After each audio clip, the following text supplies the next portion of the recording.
the international king of Swerve himself, Shane Strickland. Michael Jordan barely had competition. You're not getting those genuine moments anymore. You're starting to force these moments in wrestling, and it's not pure anymore. It's not the art. I just happen to rap. I'm not that good, but I'm here. Numbers has a lot of ways of fooling where somebody's at in their career. Everybody has a point where when they're comfortable with themselves, they cannot say F it. They just don't care anymore. Might check it with the best of them. I know I am the best running. I'll be live now. I'll be live now.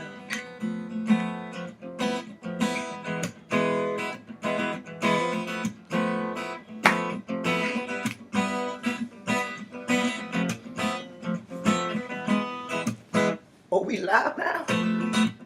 Oh, we live now? Oh, we live now? Oh, we live?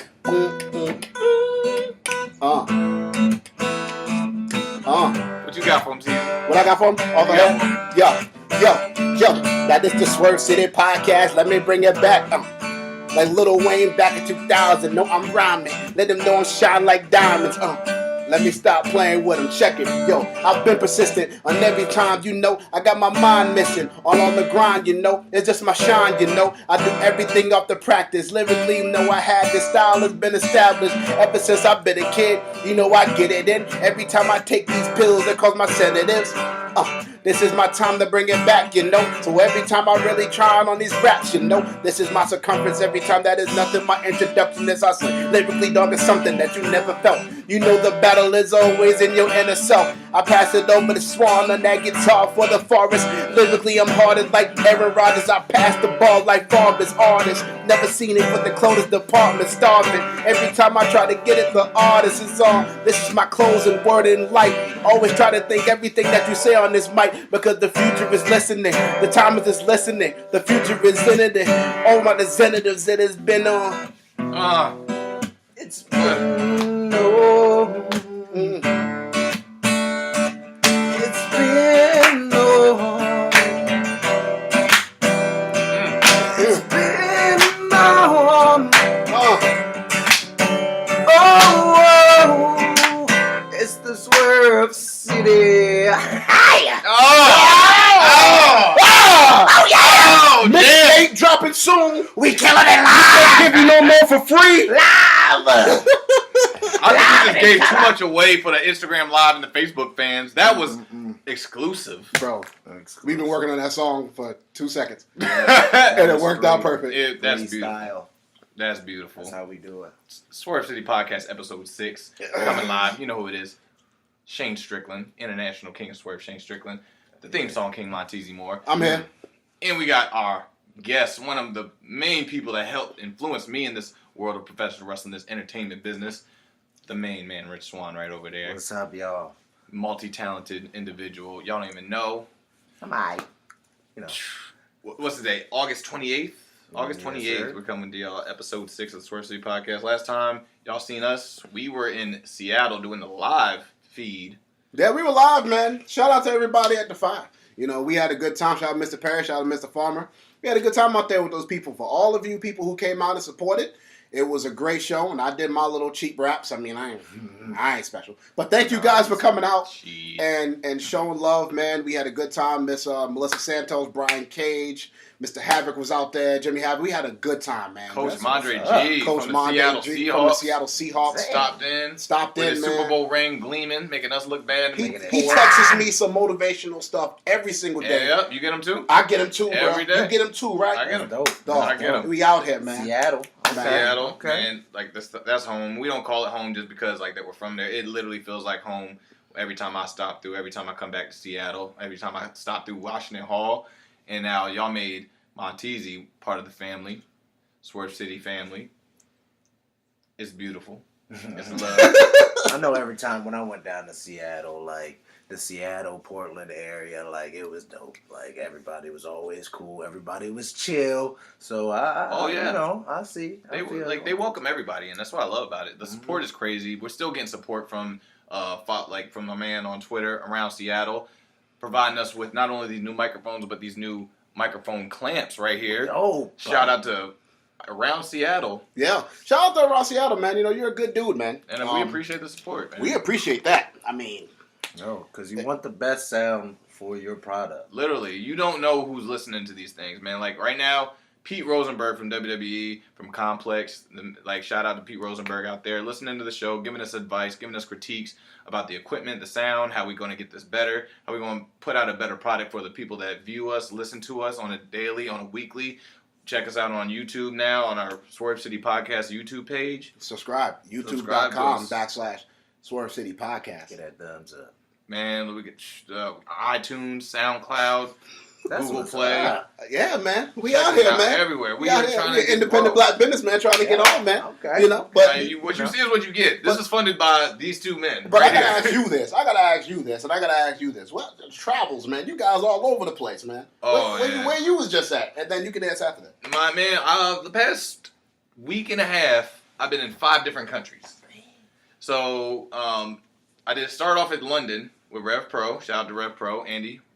Love you, man. Appreciate you.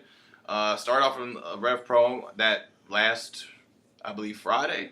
Then Saturday and Sunday, I went over to Ireland with OTT. Shout out to freaking Joe Cabri for bringing me over there. I got to wrestle Kushida from New Japan. That's what's up. In a singles match. We killed it. It was awesome. Kushida loved the match. He loved working with me. That's the biggest, like, to me, that's the biggest praise I can get as a performer. Somebody that enjoys working with me. With you, yeah. Yeah, that to me, they're like, oh, I would love to work with Shane again. Yeah. When they, like, after a match and after a performance, if the person I'm working with can always come back saying, yo, we gotta do that again. Yep. That's the biggest praise to me as a performer. I'm pretty sure, like, that's in any artist. If you're, like, working with a musician, like, oh, man, I want to work with that person again. That's what you I feel like that's the best praise you can get. So having Kushida, someone I like, loved and look up to all the time, love his stuff, say that about me, and then follow me on Twitter afterwards. It was huge. That's really an inspirational thing. Real side note, actually, from our travel schedules, I received a letter from a fan. Oh, snap. And this comes from Lise. Her name is Lise over in the UK. And I didn't tell her I was going to read this out loud on the podcast. I figured it'd be a nice surprise for her. Oh, so I'll probably tag her on Twitter. Hopefully she's watching the show. You're going to see this. I'm shouting you out right here, girl. Lise. Thank you. Last Minute Lise on Twitter. Nice little plug for you. And when I was in Ireland, she actually lives in the UK, so she flew from the UK over to Ireland to watch this match, watch me versus Kushida exclusively. She also, if you check her out on Twitter, has a Swerve tattoo on her arm. It's big, like across her entire forearm, my logo, and it says Swerve. So the dedication is incredible. Just to know the inspiration that goes into what we do is got nobody tattooing my name yet. I ain't Yes. Just gonna get across your face like, boom, like these rappers. But this comes from Lise. She wrote to Shane. I wanted to write this letter to thank you for being such an inspiration and for helping me out on a personal level over the last year, even though you don't know how much. As someone who suffers from anxiety, I found that one of the best coping methods for me is to find something that I love and to cling onto it. For a long time, that was wrestling. And around 2007, it was the most important thing in my life. I attended one PW shows religiously until it folded. For one reason or another, after that, I drifted away from wrestling and lost the love I had for it. I found my way back at the end of 2015 and started watching WWE again. Last year, I discovered Wrestle Circus, and it was honestly life-changing. I connected with you instantly, and knew I had to follow your career from that moment on. Last August was the first independent wrestling show I'd been in 10 years. I went because you were on the card. I was on my own. Had never heard of Fight Club Pro before. Shout out Fight Club Pro. Ben, Trent 7, Zachy. Love you guys out there. Never heard of Fight Club Pro before and hardly knew anyone else on the show. But that night I made new friends. I was accepted into a new family and rediscovered my love for the sport I credited with saving my life as a teenager. As I invested more into your career and learned more about you from video docs and interviews, I related to you even more. While I have no military ties, I moved around a lot as a kid. I attended 3 different elementary schools and 3 different high schools, 2 of which were international schools to learn Dutch. After moving to the Netherlands when I was 15, it's hard to make friends when you don't stay put for more than a few years, and even harder when you don't speak the same language as those around you. Confidence is something I've never really had, possibly due to instability. So when I found out the meaning of Swerve and that it was something you struggled with too, I adapted to it for myself, which is half the reason for the tattoo. I don't have any specific talents. I can't sing or dance. I'm not particularly athletic, so I'm not about to break out and take the world by storm, but I am considering getting back into martial arts. I did freestyle karate for 7 years as a kid, working my way up to a brown belt, and was an assistant sensei. Teaching the new kids, but undiagnosed anxiety and panic attacks mistaken for asthma attacks stopped me from achieving what I was potentially capable of. Now that I have more belief in myself and my anxiety is being managed, I might give it another shot. Swerve, right? The only thing I'm reasonably good at is writing, hence this letter, because I suck at actually speaking to people and wanted you to know why this crazy British fangirl seems overly obsessed. It's because you inspire me, and through that I've learned to love myself and have a little bit more confidence in who I am. I keep saying I'm going to write a novel and chase my dream of becoming an author. Maybe one day soon I'll stop talking about it and actually do it. Thank you for being you.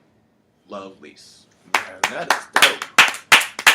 That's dope, man. So I'm going to hold on to this letter. Just every time, like, when we're out on the road doing what we do, traveling, like, beating our bodies up, like, when we question why we're still doing this, like, it's letters like this and people that are, like, not even in our same country, like, literally 3,000 miles away.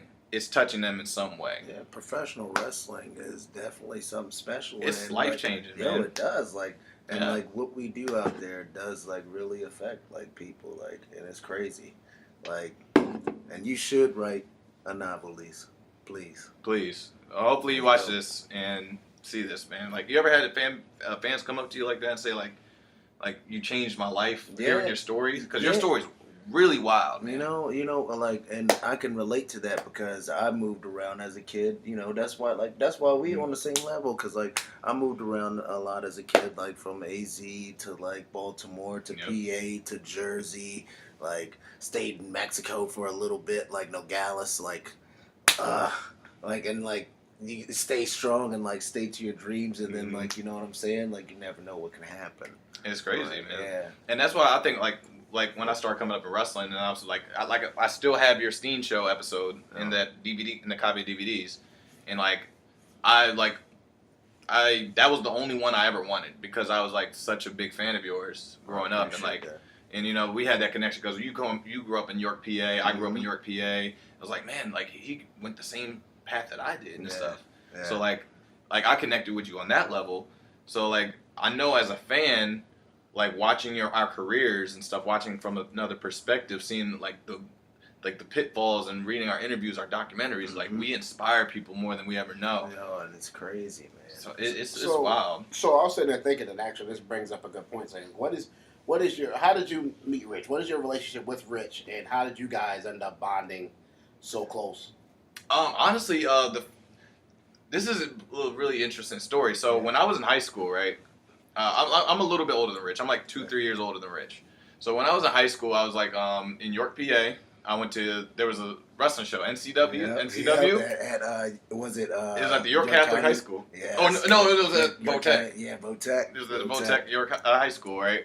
I was just like, oh man, they're having a wrestling show there because I was going to that school at the time. So I go up there with my buddy. We start watching this wrestling show, and Jim Neidhart, rest in peace, Jim Neidhart was on the show actually. So that's really crazy how we're talking about this story right now. Jimmy Snuka was on that show. Trent Acid was there. The Patriot and Salvador Sincere. Oh, wait a minute. Are they the same? I meant. Maybe. But like, I didn't know. I just knew Jim Neidhart. I wasn't really into like CZW yet, and I didn't know who like Trent Acid was. Now, like looking back, like, oh, that's Trent Acid. Mm-hmm. But I remember in intermission, like they had the guy bring out this. He was like, coming to the ring, we have a young kid named Richard Swann that's training to become a professional wrestler. He is 13 years old. Come out to the ring, Rich. And they played his music. He was wearing the Ruckuses. Yes, all the tracksuit. The money one, dude. Yep. Rich Money coming out doing He came out, backflips. ran backflip off the wall. I was like, oh my God, this guy's the greatest of all time. I was like, oh shit. Yeah, he's amazing. I think like everybody else was kept asking you to do backflips off the apron that entire night. Yeah, oh my God. Yeah, I remember that. I remember that shit. Now my knees are like, boy, you remember that time? Do that flip one more time. You remember that time in your county, When you Tech, were brother? 13 years old doing backflips. Yeah, I remember that time, dude. He thought he could do some moonsaults. He thought he was Teddy Hart for a second. Moonsaulting on hardwood floor, gym hardwood floors, like 12 times a night. But that was like the first time I like found out who Rich was. So fast forward like several years later, I ended up started coming up to the CZW school. I moved up to my sister's house near Philadelphia, and I kept driving up into Philly. Right. And the one show I went to, this is like the second CZW show I went to. This was when CZW did the joint show with Dragon Gate, and Rich just got back from Japan. And this was because I was writing you in Japan. Yeah, when like, I was over there. Yeah, sending you my matches with Alex Colon and shit. I look them chicks is garbage. You look back at them now, but it was a nice starting point. Like my raps 5 years ago.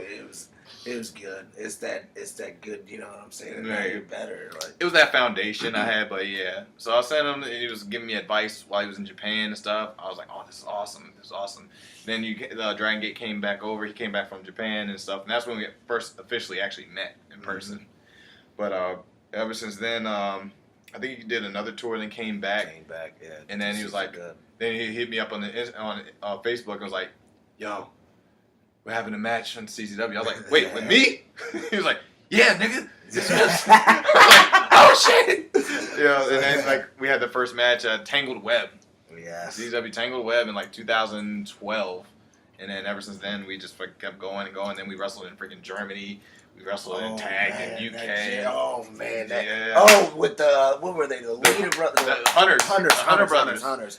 Tagged over there. Gosh, that match was so fun. So much. I have it right over there. South side, bro. Yeah. Oh my gosh, that crowd, bro. That was the first time we tagged, right? Ever. Yep. Yes, and then we got to tag and evolve. Yeah. Oh yeah. Then we tagged against Tony Nese and Trent Beretta. Yeah. And Dragon Gate. Gosh, Sue was there in that match too. My whiz wife. Yo, bruh. Like so, like our like lives like kind of like paralleled each other for so long without us even knowing. And then like years later, we had Christmases together. He came to my family's house for Christmas. The year after that, I went to his family's house for Christmas and stuff. They all real tight. Huh? Yeah. Oh, dude, for years. Yeah. Like he's my younger big brother. That's how it's always felt like. So yeah, that's like me and the cameraman. Boom. We go back how far, bro? 07? I think we officially met in like 08. Yeah. And then like we first worked together like years later. We just always kept in contact. Always kept in contact. Yeah. So that, I mean, you get funny how friendships, like you build friendships like that. Yeah. And so what keeps you guys like, 'cause, you know, in the entertainment business, it's very, very rare to find people that stick around that long. Like not even just in life, but the entertainment business. You guys obviously started from the very beginning to now. What builds y'all friendship, even beyond wrestling? For me, I never took myself too seriously in this industry. Like, of course, you want to be serious in it, like as far as like take your career in a serious manner. But as myself as an individual, I never took myself too seriously to like every accolade I have. Like I have championship belts right here, but I still like when it comes to like me and Rich, it's just Stefan and Richard. You know what I mean? I know how to separate that. Yeah. Like there's accomplishments. Rich has some of the most amazing accomplishments you could ever ask for in a professional wrestler. You know, he performed in Royal Rumble against Neville for a Cruiserweight Championship. Like, nobody can ever take that away from him. But at the same time, when we come back together, he's Rich. When I do whatever I'm doing on the road and stuff, and I come back, I'm Stefan. I'm talking with Rich, you know? So, like, I never take myself too seriously in this world of entertainment. And I feel like it's just about being genuine, you know what I'm saying? Like nobody, there go my phone. But like nobody like really like used each other like we ain't used this like industry that we're in and like we're not stabbing each other in the back. It's never been that. It's always been chill, always been cool. Like freaking like that's why like when I first got to meet him and see like the passion, you know what I'm saying? I felt that same passion, and I'm like, man, he's cool. Like, you know what I'm saying? Genuine. And even when I'm like messed up on shows and stuff, Rich was like, I've been there, man. I was like, so he was always a relatable person to me. So like, don't worry about it. You're good, bro. You just keep moving. You're doing everything the right way. You're good. Like I've been telling everybody about you. You're good. So like, I never felt like using anybody. I hate that. I hate like feeling like that. Like I'm only cool with you because you can get me here. Yeah. I hate that feeling. Yeah, it's never like, been that. Like if he always pushed for me, it's because like he genuinely wanted to see me there. It's never like I'm like, hey, could you do this? Could you do this for me? Like there's been times I'm like, hey, Rich, just want to hang out. Mm-hmm. I don't like. We don't have to do anything. We don't have to talk about wrestling. Let's just hang out. Let's just be us. But at the end of the day, we end up talking about wrestling. Every time. And he kills me on the game. He kills me every time. Yeah. So tell us a little bit, like, you know, when you are coming up and you're pushing and you're getting to a point. I always like to ask the guests this. Tell us a little bit about a story that you had to overcome on your way up, like to the point where you're at now. Is there any story that is relatable to the people, like maybe a hard story, or a day where you didn't have money and you had to do a show, or something that can stories? Yeah, that can inspire somebody that wants to be a wrestler or entertainer. Any stories? Yeah, talk to the people. Oh man, so there was one time it was in Kutztown, Pennsylvania. The promotion was called American Combat Wrestling, or what was it? ACPW, and I think I might know them. Yeah. But it was in Kutztown, Pennsylvania. I was in like maybe like the 10th grade, 11th grade, and I got my first car, but it was a Subaru Impreza, like a hatchback. Had like maybe 100,000 miles on it, and so the show was about 5 hours away. Me being a young kid, like, can't get no job out in York, Pennsylvania like that because it was kind of hard. I ain't gonna, even express.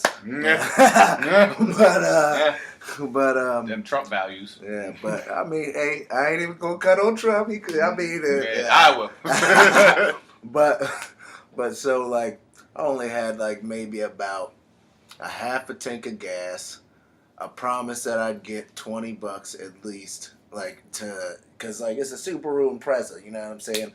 But a promise that I'd get $20 at least. And so I make it down there. My thing's right as soon as I get to the building, I'm like, no! Oh gosh, please. Let me get paid. Please don't let him screw me because, oh my gosh, I ain't going to be able to get home. Then I ain't going to be able to go to school or whatever. Anyway, I need my school. I got homework, dude. So freaking, I do the match. It's me and Shaheem, and they called me Mousy.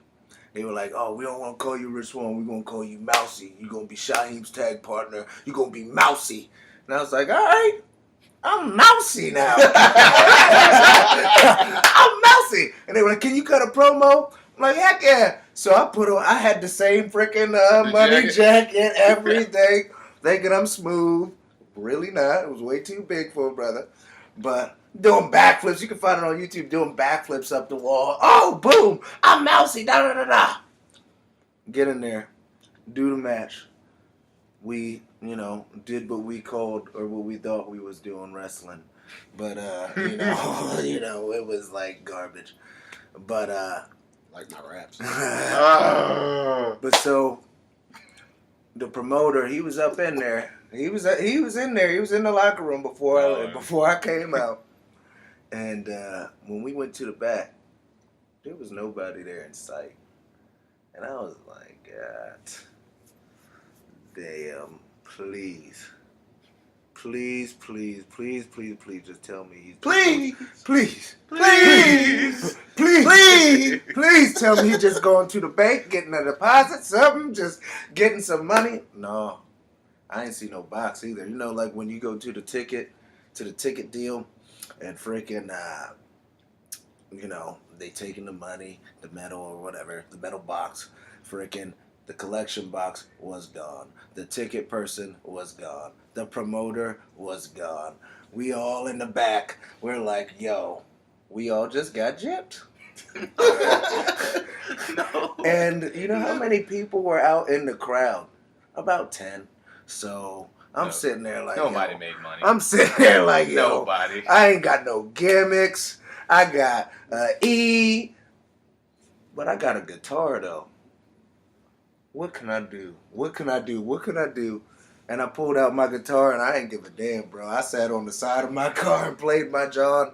Freaking got $15. I was like, all right, I'm $5 short. Forget the promoter. All right. Boop. Got that gas in that car. Made it home. Right back on E. Thank God. Praise the Lord. But that's what I got. You know what I'm saying? Like, I hated that. Like, because that happened to me a lot, getting stiffed, like, on pay. Like, but, you know, that's what you go through. It's that risk. Like if you want to really make it, like, you know, like, yeah, you'll have your side jobs or whatever, but if you put 100% into this, like, you know what I'm saying, no matter what the risks are, like, you're going to get a reward. And that's like only having, like, $15 to get down there, and then, like, you know what I'm saying, having that heartbeat, you know. I've had that. And you like, oh, man, I ain't going to be able to make it home. I've had that. I had that several times, a couple times, like, and they were like the 3-hour ways. It's always like the shows that are like 3 hours away, and it's like or 7 hours. It's like you can't afford no AAA or nothing like that. What inspired you to pick up the guitar?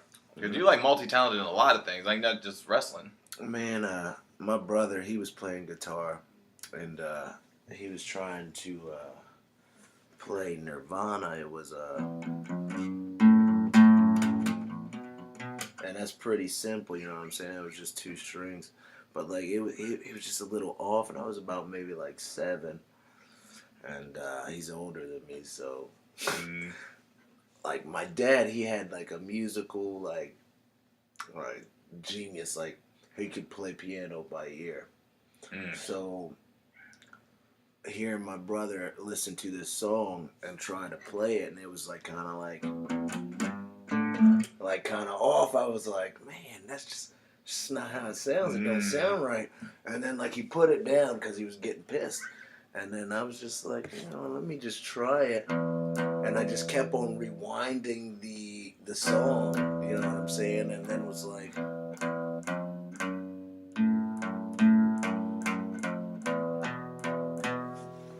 and then I picked it up. I was like, oh, snap. And then the next, I was like, wait. And then my brother's like, yo, wait a minute, do that again. And I'm like,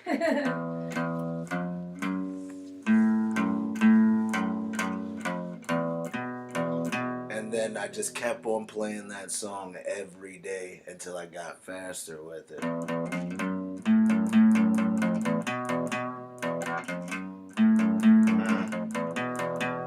And then I got to the next song. Can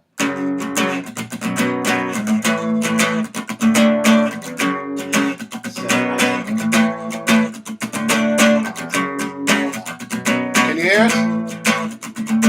That South High Five, that DDP, but yeah, like I had that passion just to, you know what I'm saying, like for every single type of music, because my father, he was just like everything, classic rock, hip hop, jazz. Okay, thank you. Jazz, blues, anything, and like just seeing him, like, you know, be able to pick up like stuff on the piano or on the bass or on the guitar, like, Right.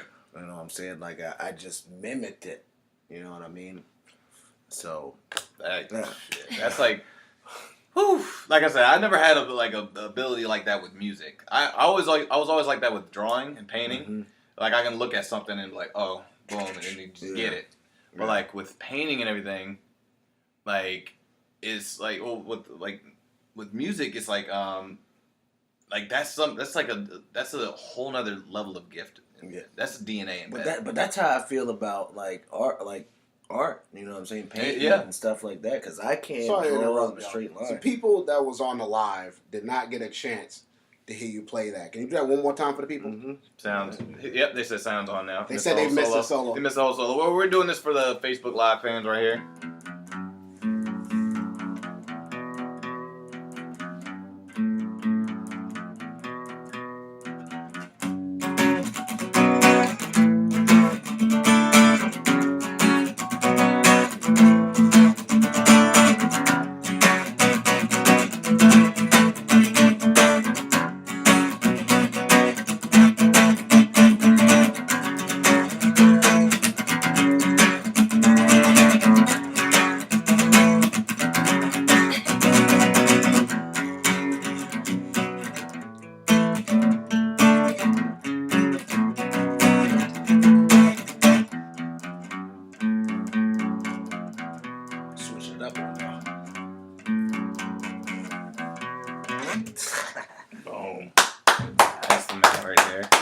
Yo, let me tell you something, man.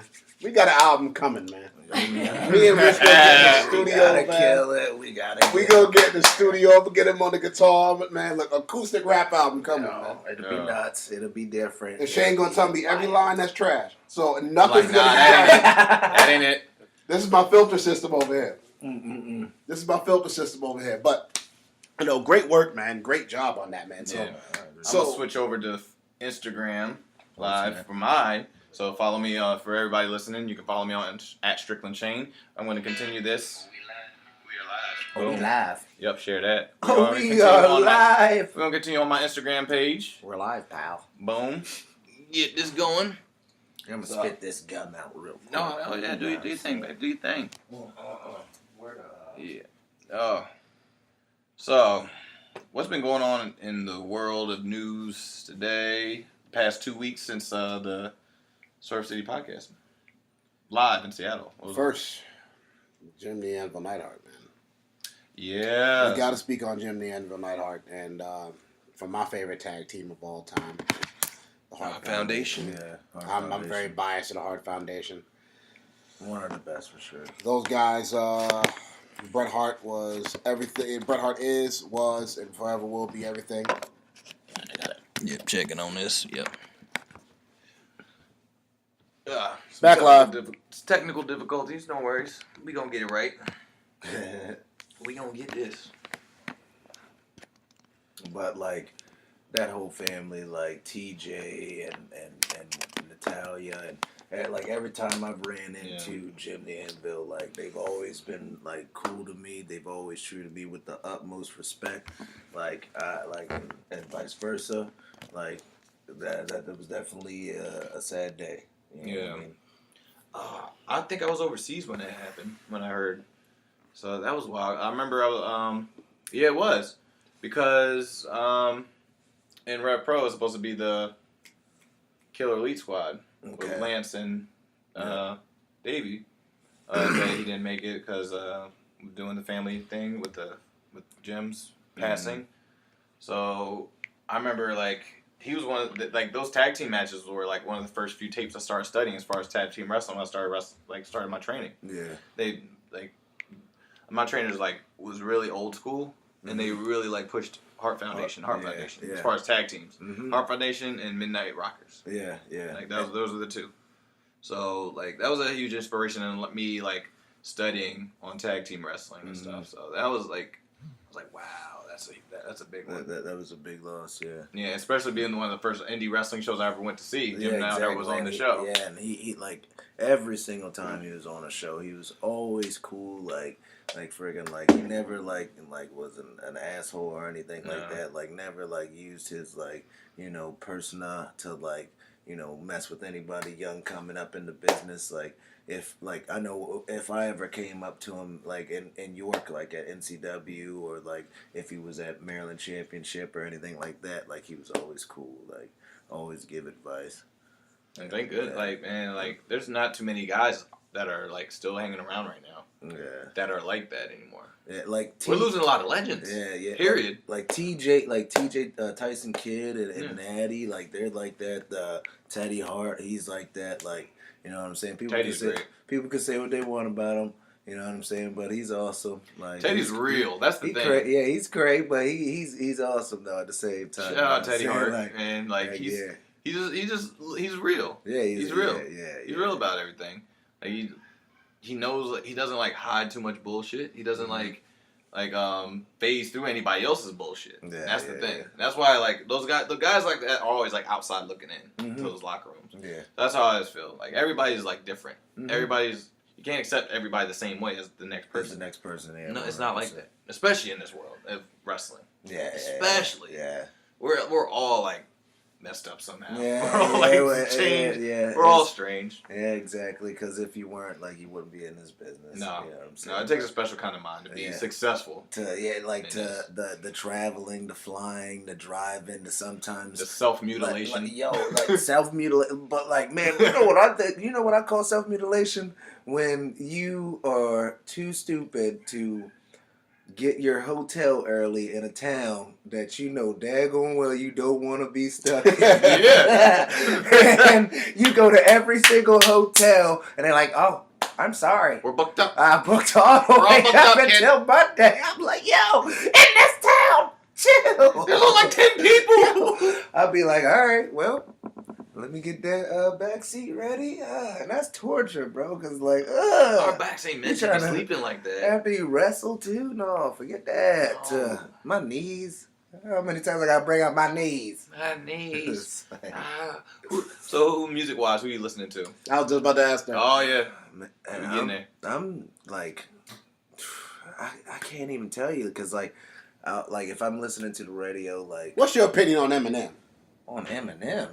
Man, Eminem's cool. I mean, he's alright. I just had to ask you. Me and Shane always go back and forth about Eminem. Yeah, I mean, Eminem, he alright. Like the Donald Trump little freestyle. Yeah, you right. He alright, right? He alright. He cool. He alright. The greatest I ever touch a mic. I'm not gonna sit here and be like, man, just cause he's blah blah blah blah blah. No, he cool. He cool. The greatest to ever touch a microphone. No. I mean, find me some facts that talk otherwise. I don't know, man. We gonna have this episode where me and him are going at it. I think Mr. Tongue Twister is the best rapper that ever lived. Twist? Twister? Twist? Ooh. No, I'm playing. Oh, shit. No, but that's who Eminem reminds me of. But then he be dropping knowledge and stuff too. Yeah, there's a lot of hidden codes in what he's saying. That's why I think he's like the greatest ever doing. But I don't know, man. Who said Ice Cube? I still listen to Ice Cube, Jerry Curl Ice Cube, freaking like. Producer Ice Cube, smoke some weed Ice Cube. Don't sweat too hard. I'm not a wrestler. I'll cut a promo like a motherfucker. What you got to say about Ice Cube? Oh, the man can't stand. You ain't listen to episode 1, 2, 3, 4, 5. All I'm saying is journey with me into the mind of a maniac. Doomed up in the killer since I came out the nutsack. I'm in a murderous mind state with a heart full of terror. I see the devil in the mirror. Yo, come on, man. See, Ice Cube wrote that, but he probably didn't deliver it. Man, it was Dr. Dre who did that part, but still. He was on that track, and that was... He ate it. He ate the track. Terror illustrates my error. Now I can't hang around my mama because I scare her.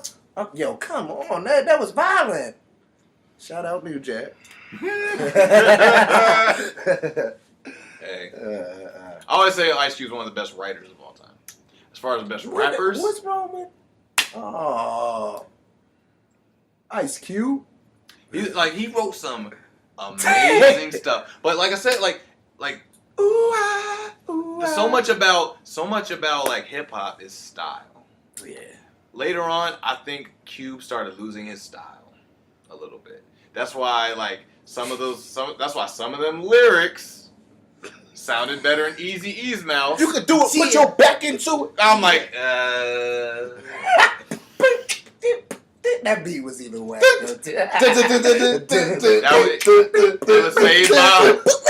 It was saved by a hard ass beat. can do it. Put your back into. But see how you remember it though, and how it make you feel. But that's why I think he's hot. Like how many artists have been saved by a really dope beat? Where do we start? Me. Mumble rappers today. A lot of guys. Ooh. A lot of guys got good production. They wouldn't last. That's what I'm saying. Like a lot of rappers get saved by a really dope beat and good production. I feel like I can do. Ooh. I got laryngitis. Ooh. Like a lot of rappers' careers need to credit Pharrell. Yeah, true that. I got Pharrell and Timbaland. How y'all feel about that poopity scoop, scoop, the squeepity scoop? Boo. That Kanye. Man. Oh, that thing got 15 million all I'm saying downloads. is, I'll be rapping like that. Kanye, he stole my stuff, man. Like, Rich, I've been saying that since I was 9. I've been saying that shit like that since I was like 4. Poopity scoop, scoopity poop. No, hell no. Like, oh, that's and me. now you get money. 21. 21. Do you think some people do that just to see if they can sell it? I think so. I think Kanye did that just to see, like, watch me still break like 10 million. He was like, yo, I'm still over. I don't care what nobody say that Illuminati cloning. I'm putting this out, and y'all gonna follow like sheep and buy it. Look, man, here's the thing. Here's the artist thing, man. Now, I'm from the true artist. I'm nobody special, okay? And I'm not the greatest, but I'm not terrible either. Listen, I like Ice Cube. Oh, we back on ice. Look, I have to get this because I've been over here selling this for the past 20 minutes. Listen, he got Shane knows this. Shane knows this, right? Shane knows this. He didn't do it like a bear, though. Shane's the guy who I vent to about all music things related. I vent to Shane about a lot of stuff. So I'm gonna finally say this. I think that he's a legend. I think he's legendary. I just like Jerry Curl. I think after today was a good day. It just. Like, I think that's where he lost a lot of style. He didn't have too much style anymore. Like, I literally think that. Like, he's one of the greatest writers. But if you put somebody's voice in front of certain lyrics, it just sounds better instantly. Yeah. Dr. Dre definitely, like... His voice sounds better than Cube's. Yo, Nick, send that tripod. That's a good idea. Send the tripod so we can mount the phone. You're the GOAT. Boom. What's the other dude I've been listening Appreciate to, you. though? Who's recently, right? New artist? No, I haven't been... Man, because... I mean, like, when freaking what's his name came out, dang it, I can't even think of his name. Man, new or Smoke Perp, that little kid, Pump pulling up your crib with a ski mask. Freaking what the heck's his name? Kodak Black. I can't do Kodak. Like Kodak. Yeah. I don't even believe in Jesus. Why you gotta Jesus be? Oh, like, yeah. The problem is, I can't decipher who's who. Yeah, but that's why I don't listen to. Sounds like the music industry to me. Like freaking like. I think the best one that comes out of is what's his name? 21. Damn it! No, hell no. That ain't it. Damn it! That's gonna be my thing from now on. No, that ain't it. Who's the worst rapper of all time? Tekashi 6ix9ine. Yeah, he's just not. If I'm not in the top 5 of that, we have an issue. I think he's the worst, but just because all that nonsense behind him, around him. But then the songs are about it, though. That's what I find disturbing. So decipher this code, because I didn't know about this. Man, I don't know if I'm gonna get got by some people. Well, anyway, like it's like on some. We hear some SWAT people bust through here. Like it's like no, he deciphered the code. See, this was that YouTube stuff do to you, man. It rots your brain. Yeah. You get stuck in a rabbit hole. But anyway, so like it's like this pedophile like symbolism, like the swirls, the triangles, like the ice cream, like freaking like all this other stuff, and like the puppy. Is that anything to do with it too? Well, no, because that looks weird to me. But like so, it's somebody you gotta stop touching the puppy. Yeah, well, I think it's like to like, and nothing against the LBGTN community, but like some people are thinking like adding bestiality and pedophilia into that group You know what I'm saying? So like that could be like another symbolism, but like so if you look at the symbols and everything, like the swirls and all that, and then you type in like pedophile ring codes and everything like that, like those are like little girl is like pizza or like some Ooh. crazy stuff, and like it was like in the Podesta emails and everything. You know, if you watch the news, it's crazy. But I don't stay too much into the news. Yeah, well, so like it these symbols are in like that Nicki Minaj and freaking video, but then he gets busted. And he's still doing it. Well, I think he's about to get arrested or like locked up like for good, or sure. not for good, but like whatever. Oh, for sure. Well, he never stopped getting in trouble either. Yeah, people that keep getting in trouble, you lose more chances of like getting out and getting your freedom. Yeah.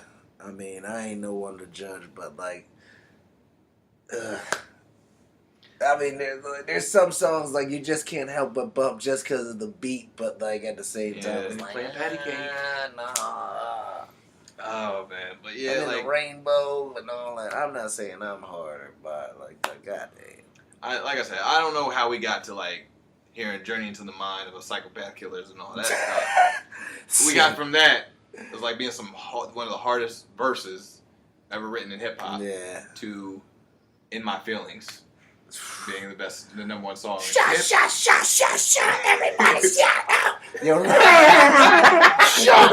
We gotta split on that. Shut, everybody. No, shut. I was like, going 80 freaking miles per hour. Fuck, maybe more.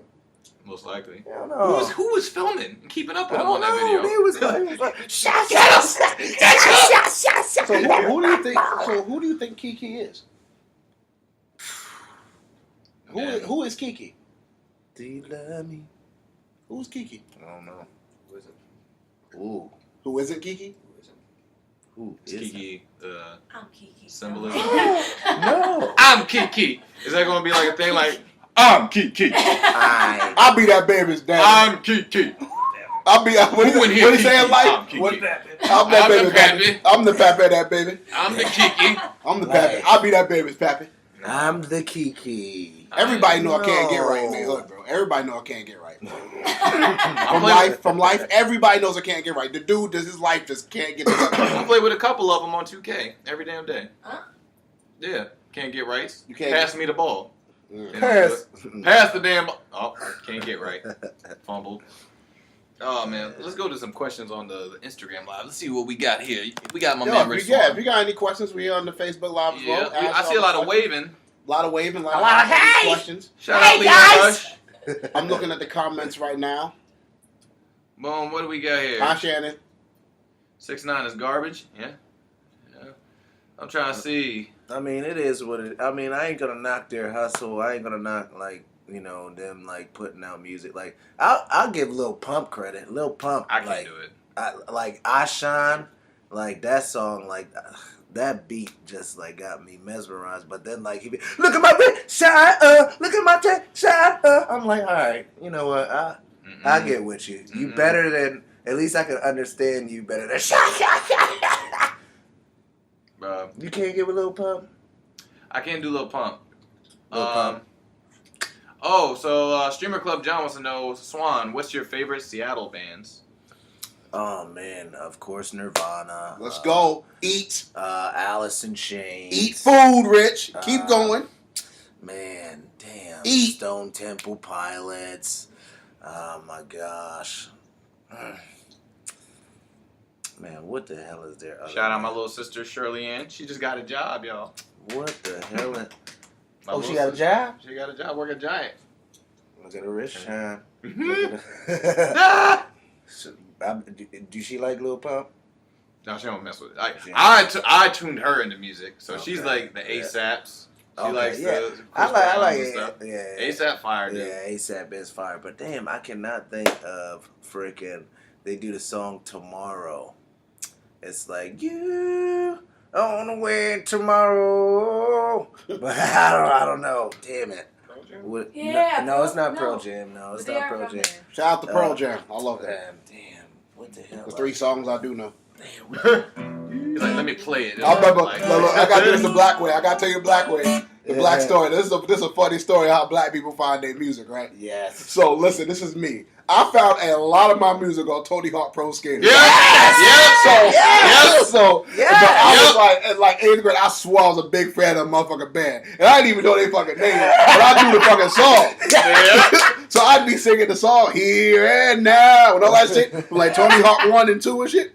So I swore I was the biggest fan of them motherfuckers. So I was like, back in the days, you get like LimeWire and Aries and shit. Oh my god. And you would download, it would fuck up your computer. But you would download that shit and you swore you was the biggest fan of them motherfucking bands. I go on YouTube and I still listen to them fucking soundtracks, bro. Tony Hawk Underground had one of the best soundtracks. But see, that's how we did it though. Like, I used to play, like, low key, when you used to play them baseball games, they used to have some of the dopest alternative rock music. They used to be on point with the music. Oh my god. Dog, you used to get like MLB The Show 11, 12.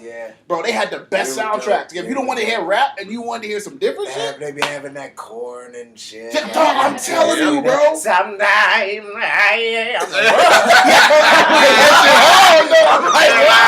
I'm like, yo, he got that voice though. Like that shit that's making me like, whoa. Oh, Gene and Tony wants to know, which music artist would you want to do your theme music? Oh man, probably Breaking Benjamin or they do like 7 wrestlers entrance music though. Yeah, I know. But Breaking Benjamin or freaking this other band called Amity Affliction. Like they're crazy. I got to meet them in Ybor, Florida.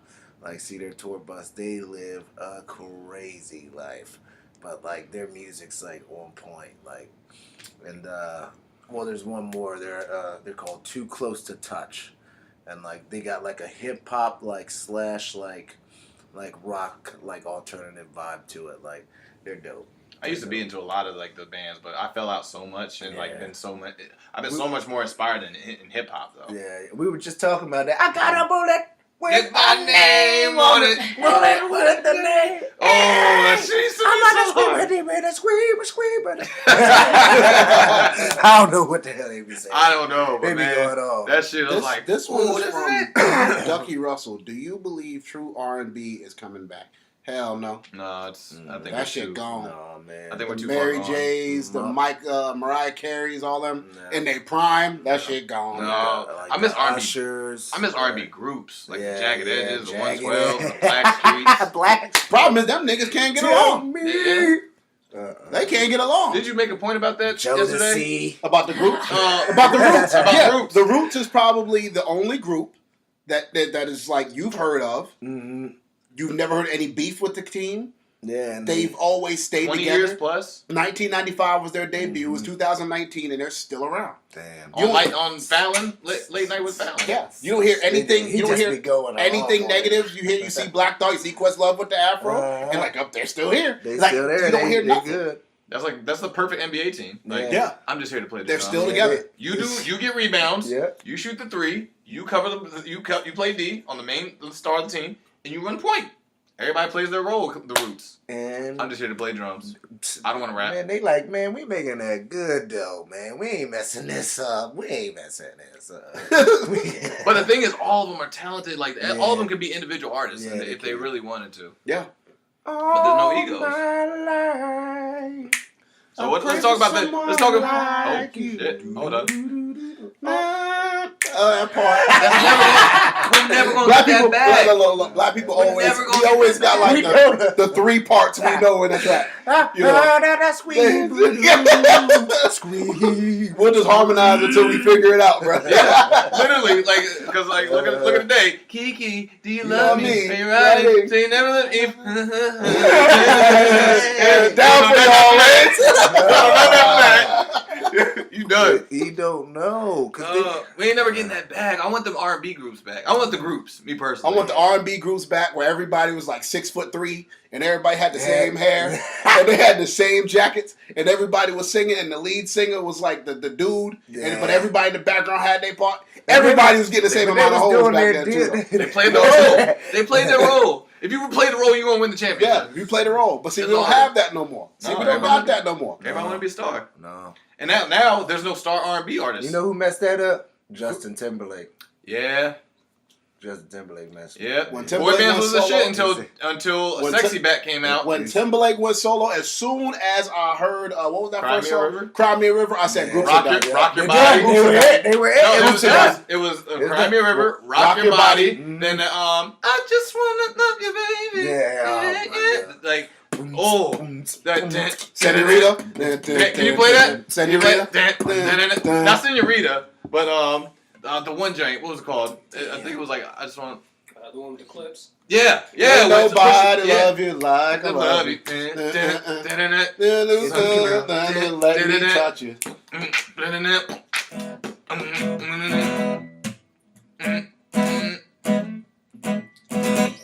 I just got if I could hear it, I Oh, would play it. I don't know if we can do it because of copyright. Oh. We official, cuz. Justin, don't get me. Don't get me. Ain't We're nobody barely getting love by you with like this. Because Push's verse was fire. Wasn't it fire, bro? Some smack when me burn in the Lex. Oh, funny how some turns into sex. I was like, oh, he snapped. He's fire. Oh, let's talk about Triple Mania. Oh my gosh. Look at this man. Bro. Was in one of the 3 main events matches Crazy. at Triple Mania for the Mega Championship. Bro, that match was insane. In front of 20,000 people. This ain't nothing new to you. Yeah, but but the thing, like doing it in Mexico, like that's a whole nother culture. Yeah, man. Like, and the thing with them, like they believe, like that's pride. Like seeing like the hair versus mask match, seeing like the 4 like going into the cage, like who was a Psycho Clown, L.A. Park, Phantasmo Jr. And Pentagon Jr. And like just seeing like how they just went in like freaking like you guys like went in freaking UACH Suicide Australian Suicide and Guevara like that's 6:30. We was garbage. But no, we was garbage. No, y'all were good. Like freaking. I'm gonna be on Botchamania by next week. Don't worry about it. Don't let Matthew know. Matthew, damn you! Yeah, leave him out.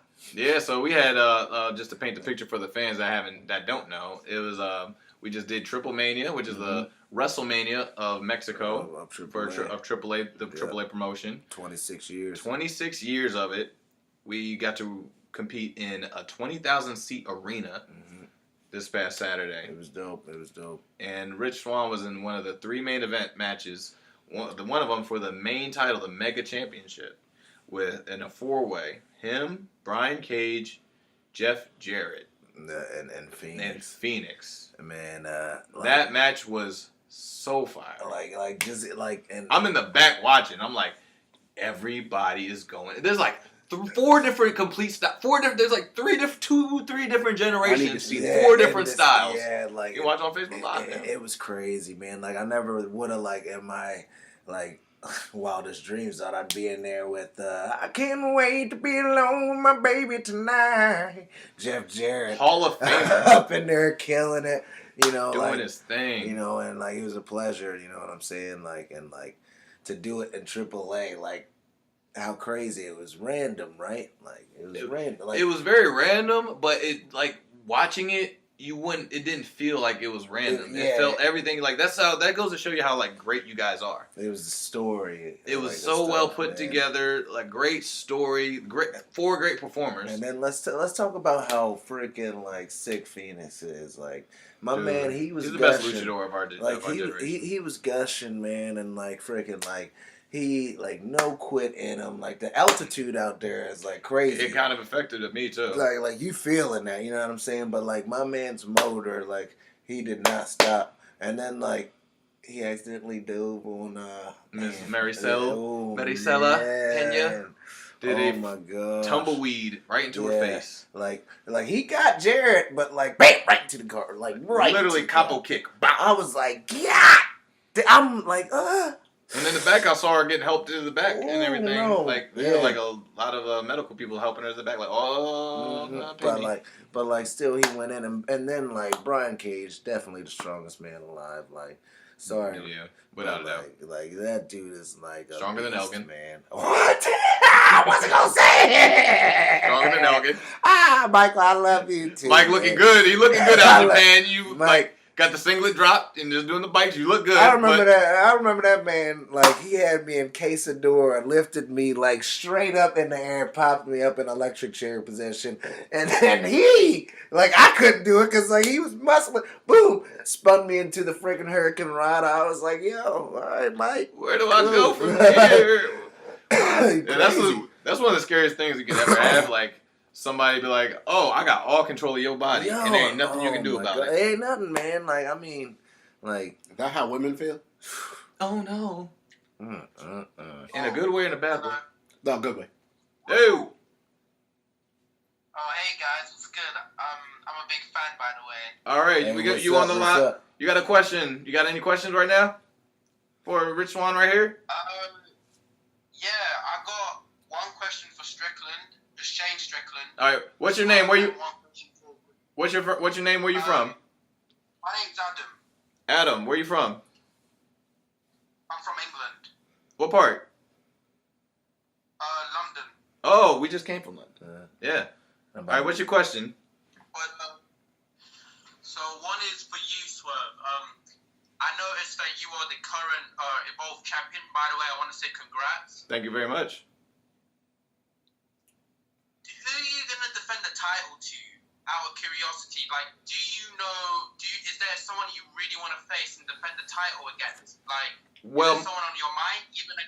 Well, my next title defense is against a hot sauce. Tracy. Tracy Williams. Man, that boy. That's my very next. That's my very next title defense. That's in New York. Nice. But somebody I would really like to defend this Evolve Championship. That's sitting right up there. What is I just heard Neville is not under employment anymore. Yeah. So, man, I need to travel where that's gonna be.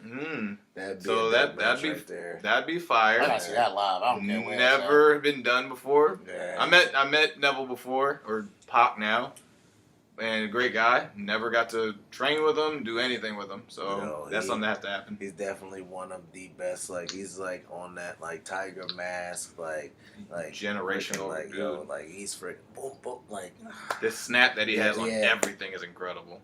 Oh man. And here's a question for Swann, Mr. Swann over here. Rich, I just want to say I'm a big fan of yours too. I appreciate you. Obviously, you were doing so well in Impact. I loved your match with Tajiri Ishimori and John Morris, or Johnny Impact, I think, and Phoenix. Awesome match. Same thing to you. Like, is there any other wrestler that you want to take on, or you've never taken on, but you really want to take on? Man, definitely. Oh man, it's so many, bro. It's so many. I'd like to have a match with Amazing Red. Still never had him?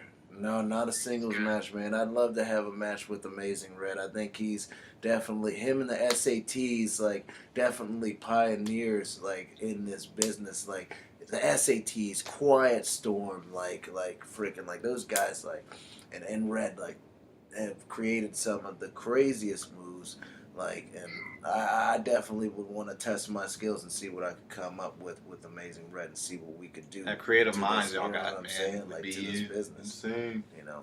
But yeah, thank you, Adam, for tuning in, bro. Thank you, brother. Cheers, man. Great talking to you guys. Thank you, man. Thank you for watching.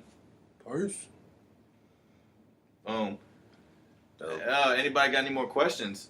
And Brian Cage. Ooh, Brian Cage from D Pagan 99. Who's stronger, Brian Cage or Jeff Cobb? That's a tough one. I got lifted up too easy by both of them. Yeah, because I cannot even, like, there's no comparing. Because, like, they both, like, kind of do, like, what was it? Like, I did a springboard into Jeff Cobb, and, like, he was kind of, like, on one knee, and I was, like, I jumped high as hell. And like, I was like, oh, is he going to stumble? I don't know what's going to happen. This was our first match. Like, the canvas was, like, a little slippery because it was one of those vinyl canvases. It was for Pro Wrestling Bushido. Yeah. We were outside Stockton Con. Man, and, like, freaking, I'm up in there. I'm like, oh, is he going to get up? Pops up. Catches. Easy. sidewinder slam. I'm like, damn. And he can like flip and stuff. But both of them can. What am I talking about? Like they both can what do am I this. talking about? Like, there's no comparing. Like Brian has a motor out of this world too. He don't stop moving. For how big he is, he doesn't stop moving either. Like, and it don't matter like what type of like Phoenix Swanton his legs like when he was in the figure 4, and like I know goddamn well that hurt. And I was sitting in the back like torn quad. I was like, no! Oh my god! And like, but like, he was like, "I'm a freaking machine!" And like I ain't got the like motor, guts, or like strength they do. Like I can't like the craziest motor I've ever seen or been in the ring with is definitely Osprey. Osprey has the craziest motor I've ever seen in a human being. Yeah, he got man, and he does not slow down. For me, is Roderick Strong. He's the best. Roddy is out of control like, too. I've never been in the ring with Roddy though. You faced him. So. Yo, I watched this man like it was at PWG, and it was me, Ricochet, Phoenix, and Angelico in each corner. Right, my dog. Running for him, running knee, I remember that. running NZ, superplex, we're all outside, superplex to freaking Phoenix on the outside. I'm like, yo, and you ain't blown. And you're not you're like he ain't even like breathing heavy. No, like, and he does this, and he does shit like this just to test himself to see if he can do it. To see if he can do it, and man. He know he can. And I'm like, man, I'm not even moving like that. No, please stop. You taking? You like I'm blown. Yo, stop. No, I got the cotton out. Yes. Oh yeah, he's the best. Oh man, Angry Mark Beer asked. You're not asking. You against Tyler Breeze would be money. I just saw the question. Angry Mark Beer, yeah, same person. Thoughts on All In? All In, I think it's dope, man. 10,000 seat arena, freaking Young Bucks, Cody Rhodes, like, come on, like, it's dope. Like, it's incredible. My question is, where's the brothers? Like, hey, there's brother Jay Lethal up on there, about to be killing it. Like, yo, All In. I want more brothers on the show. It ain't got to be me. I just want more brothers on the show. That's just me. I'm not completely too sure of the whole card, but like there's more people that get added into that little battle royal thing that over the budget. I don't think so. Who's not? He's on the battle royal.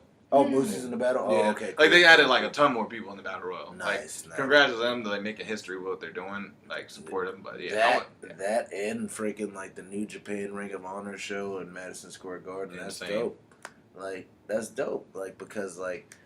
Man, people been wanting stuff like a WWE, WCW like type of deal, like you know what I'm saying, and like this is the closest we can get to that. The fact that like they like sold out Madison Square Garden within like 30 minutes, you know what I'm saying, like or less, and like you know what I'm saying, like come on, that's power, and the support of fans. That's what I say. Support like the things that these guys do, like what we do. It's not only the fans. That's just like good product. You know what I'm saying? Like putting out something that people want to see. Now, and not necessarily saying that people don't want to see WWE, but like it's something different. It's an alternative. In our generation, in our like society right now, we want variety. Yeah, exactly. We have Netflix, like freaking Hulu, YouTube, Spotify, like Twitch, all this stuff is right Amazon, in the palm of your hand. You heard Amazon's about to be the first $1 trillion company.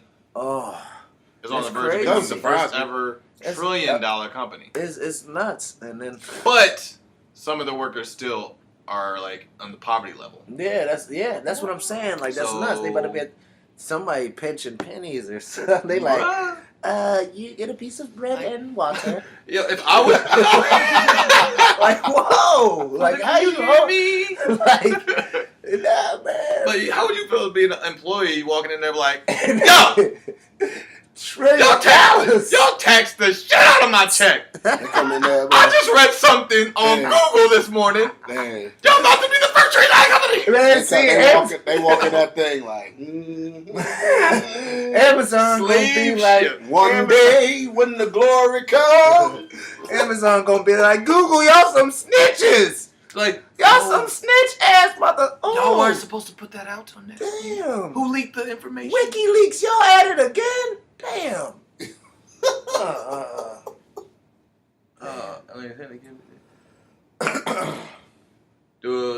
Ducky Russell over here. Ducky Russell, what's up? What are the thoughts on the Soo Young character? I think it's dope. She's the greatest of all time. Literally, if anybody else does a Soo Young type character, you know you jacking. At this point, That's a fact, G. You can't even hide that. That's that. the funny thing about that. Hey, man. I'm like, hey, stop being Soo Young. Stop doing that, Soo Young. That's all it is. That's all it is. The greatest of all time. Bruh, what else we got going on here? No, I don't got no pictures of my army days. Oh. Yeah. Shit. I have 4 kids. If you put those... No, you got 385. The running joke. Wait a minute. Well, listen. The running. Well, listen. He gave like. Well, listen. Let me he give you gave guys 233 of them up for adoption. Let me give you guys the synopsis. Let me give you guys the synopsis, okay? As of Swerve City podcast, as of Swerve City, I need that $1 trillion the way my bank account, where these kids popping out. I need as of right now. That's what keep these baby mamas on your side. 383 kids is what was the last episode? About 383 in Seattle? I think it might have been more than that. I don't know. You get kids, you give them away. Last podcast was 67 kids. It was 300 in Seattle. Well, the fact that y'all paying attention is remarkable to me. Yeah, because it's a running number every episode. I'm probably at a good 5K now. Oh, man. 5K, yeah. Look at the notifications we're getting with Rich Swann. Look at Sir Rich Swann being on the show. The power. What y'all want to know, baby? Yes. Man, what else going on in the world today? Who getting in trouble? Who getting arrested? Oh man! This happened over the weekend, man. We gotta talk about the shooting that happened at the. Oh my god! In Jacksonville, things are just going down, just way too much. At a Madden tournament. What that song say? We're going down. At a video game. At a video game, you can't even do that. That didn't fit. I shouldn't have said that. Yo, that ain't fit at all. You totally ignored that. I phased through that. I phased that derogatory mess that you just spit out. Just for that, I'm adding 200 more kids. All I'm saying is it's just crazy. That's why I don't even go outside especially in Florida. You ain't right. The Florida man. Especially out here, man. Stuff be out here crazy. I don't even see what's going on. I'm leaving. He said, I'm staying away from this. No. Shay said I ain't even acknowledging that you're saying that shit. No. Both of y'all did. We both was like... You went on mute for like 2 minutes just now. We was both like... You flagged. Y'all flagged the shit out of me. Flag on the play. Yo, we were both flagged like... on the play. Yo, I'm gonna shut the fuck up, man. Y'all go ahead, man. Give me the mic. You done. I'm done, man. Yeah. No, but, that's crazy, though. That's crazy, man. I wish the best to everybody and their families out there, man. That's, you try to go in and just try to have a normal day. Have a good time. And the next thing you know, it can just end like that. People just, and it's very unfortunate, man. And just, take everything with care and, and don't take life for granted. Don't take life for granted, man, because you never know. Yeah. You never know. And one thing I have to ask you too, bro, is, and this is a question I want to know. This is just for me personally. Mm-hmm.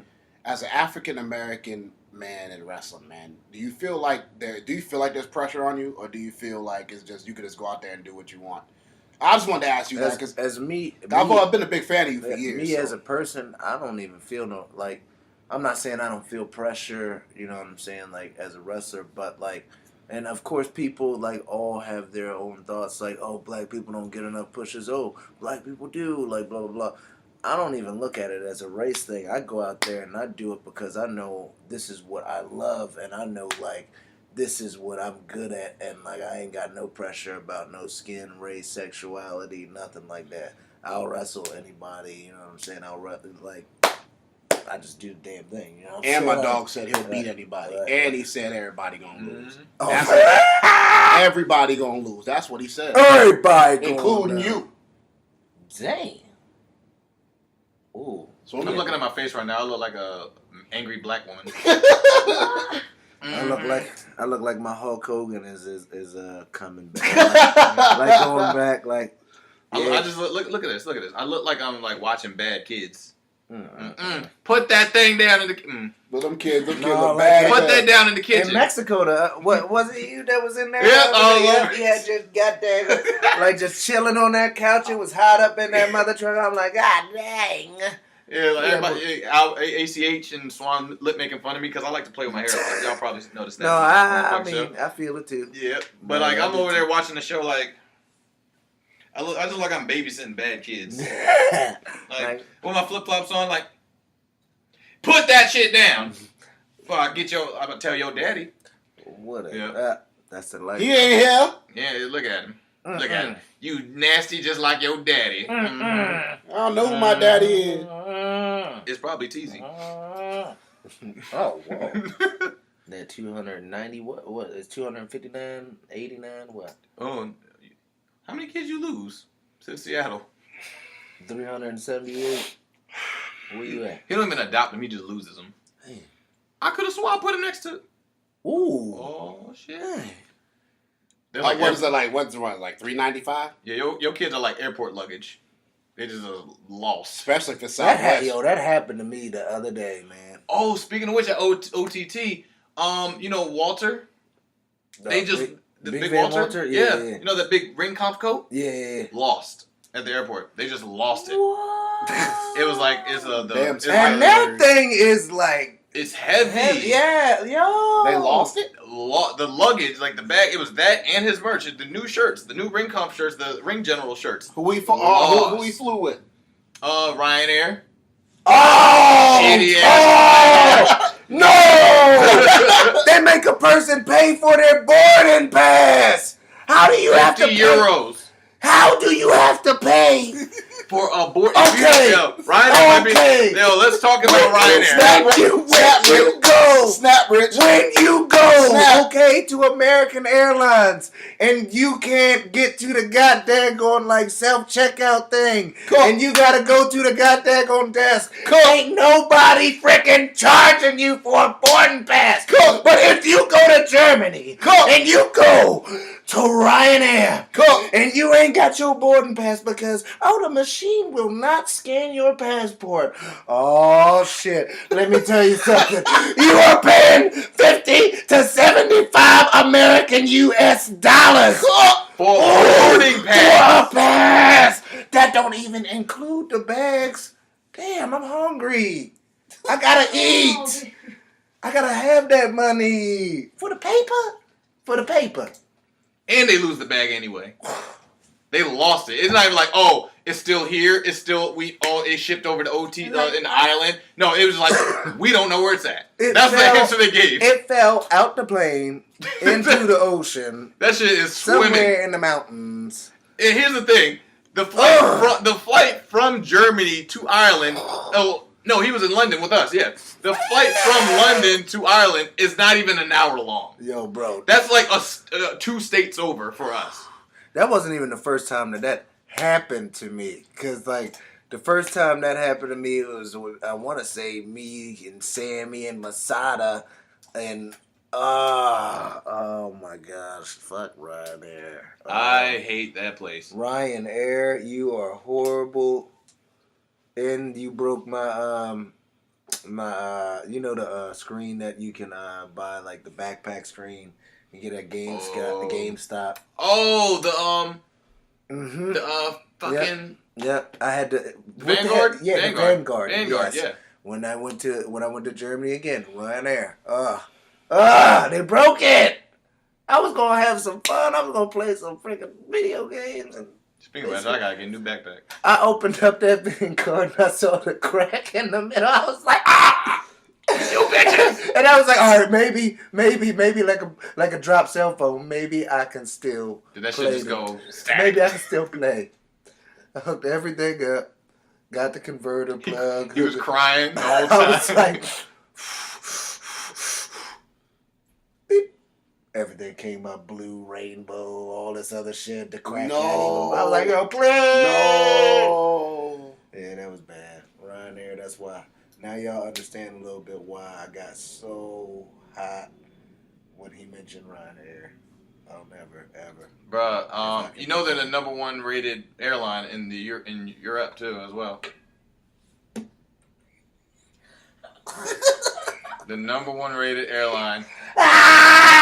Who was the most penny pinching airline of all time? Man, where Jeff Jarrett at so he can hit me with the motherfucking "Don't Piss Me Off" guitar right now? Put me out. What you want, red or blue? This Put me out. This question's from Ducky again. When's the next Swerve Talk episode? Did you check out the one with LAX? Did you watch the fourth episode? Did you see that one? Let me know if you saw that one. I'll tell you this. I'm not the one to give you that answer. If you want that answer, tweet Sammy Callahan. Yeah, Sammy, you got your tweet Sammy Callahan. Make videos and stuff. Yeah, you know, Sammy, if you watching, you know what I'm talking about. Because we got a good episode on there that we filmed with MJF, with Stokely Hathaway, with ACH. Oh. Brody King was on there, and Eddie Kingston back for the umpteenth time. Man, I mean, Eddie Kingston is one of the best freaking promo guys of all time. He's one of the best characters in wrestling at all. As a human being. And his wrestling is dope. He's hilarious, man. Yeah. Just all around great performer, great person. Just incredible dude. Destroy everything. Watch Impact Wrestling from my man Rich Swann and Eddie Kingston because they are both killing it on Impact. I think the OGs like that whole deal, like Eddie Kingston. That is some compelling shit right now. Yo, like in the LA, like oh my gosh, yo, like it's dope. It's very compelling television. Yeah. It's not even like just good wrestling. It's a great compelling TV to watch. I'm like, this is some like the two things I'm seeing is Pentagon and Sammy and the LAX feud. That's the two things I'm seeing like constantly getting just retweeted gifts. But just because of that real feeling and like then it's like you got Homicide and Hernandez who are freaking like OGs. You know OGs like their names, you know what I'm saying, they OGs. That's like, enough right there. Like Santana and then they just killing that freaking Conan like on another level. Like how much of that is it you think is an influence with Sammy? Just like turning like literally I think Sammy truly turned Impact around. I don't know, man. I don't think it's like him and like single-handedly doing it because it's like a lot of moving parts to make that happen. Yeah, but Sammy was definitely the lightning rod that just spooned. Like when he came in at that Bound for Glory in Toronto, right? Yes. Yeah. And like from that moment on, their whole feud, like the OVE LAX feud, kind of got people like. I think that was the lightning rod that sparked this. Yeah, like freaking with the freaking like the Barbed Wire Massacre match that they had, like to like just the first ever one on TV. Like on TV, bro. Like they were just killing it. Yeah. Yeah, for sure. That they were definitely a turning point. Like, and then like the working relationship with Lucha, like, which was Sammy, like definitely a turning point. Like, you know what I'm saying? And now like they're about to be in the Jericho Cruise, like because of Sammy versus Marty Scurll is about to be dope. Like, and then freaking also LAX, you know, versus the Bucks. So like. First time ever. That's surprising. That's the first time ever. Yeah, but that's going shocking to me. Dope. Santana and Ortiz are like two of my favorite right now. Like, and they're gonna kill it. They're gonna kill it with the Bucks. Incredible. You know, man. So like, I literally love what's going on with wrestling right now. Like the variety that we have in entertainment. Yeah. As far as like outside of just wrestling, was like music, comedy, movies, TV shows. I think we're equally matching that with wrestling right now. And like all like everybody has content. Yeah, there's content everywhere. Mm-hmm. You know, like everybody's like doing podcasts. And, you know, they're like we go outside of just like the ring. Yeah, you know, like with WWE, they're doing their stuff with the 24/7. So we go a little bit beyond that. You know, there's the comedy. There's like the documentary, the cartoons, the documentaries, and the three of the table, like the dinner tables. You know, like the content and the variety of content that they have is like that. I feel like that was influenced by what we do with like the High Spot interviews, the like, Kevin Steen shows, Kevin Steen and Naylor, like RF like videos, Smart Mark, all that. I feel like that was very heavily influenced by what we're doing. So like the power of like that's why I see that for sure. Yeah, it's literally mirrored. So like that's why I speak so highly of like the fan base it's really important that y'all support the projects that we do outside of just professional wrestling and just seeing us on television, because it's being duplicated everywhere we go. It's being duplicated if you're a WWE fan, if you're an Impact fan. They're doing the same things. My battery's about to die soon. So I'll be seeing you guys later. Watch the rest of the show on our YouTube channel. But thank you for tuning in. But yeah, it's being duplicated on the mainstream, and that's how it always has been. You know, if it's successful down here, we'll take it, we'll try it here, and then it just sparks, and it becomes like a major thing. Yeah, for sure. So, like, support like the Swerve City podcast. Support any projects that I know we have being elite, like stuff being the like elite, that, like 10 pounds of gold, like freaking like. I know Allie and Rosemary from Impact. They have their little projects that they got going on with their clothing line, and they're doing great stuff there. So support them. Shout out to Allie and Rosemary. You know, like, there's so much going on. There's so much content everywhere. Jessica Havoc on Twitch, killing it. Oh, then you have Zeta. Zeta's about to start her Twitch stream, so you're gonna so tune into that on Zeta's Chinese Chopsticks. What's her name? Chinese Chopsticks. Yeah, I think so. I think it's Chinese Chopsticks. Huh? Chopstick Queen. Chopstick Queen. Siren know it. Siren know it. That ain't How you knew that so fast? He just changed. He's like, no, but you see how he said it though? He was like, it's Chopstick Queen. Damn. Excuse me. She likes to be referred to as the Chopstick.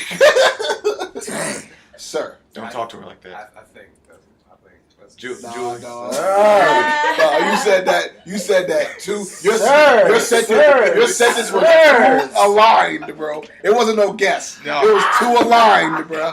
You know exactly what that shit is. He was the #1 fan of Miss Julie Real. Yes. He streamed all the music. He know every song. He know all the music. By word.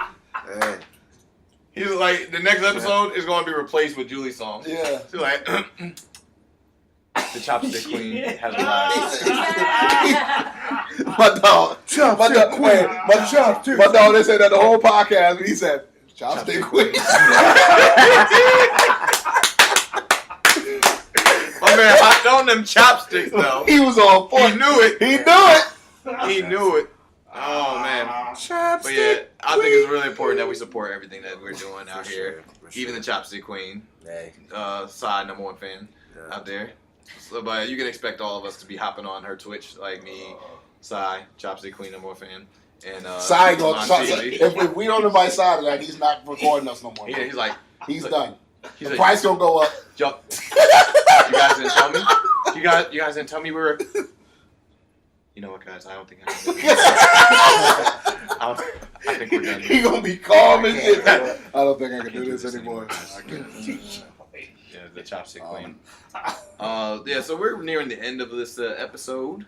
This is like an hour and a half, almost 2 hours, man. Like, a lot of times we talk about relationships out here.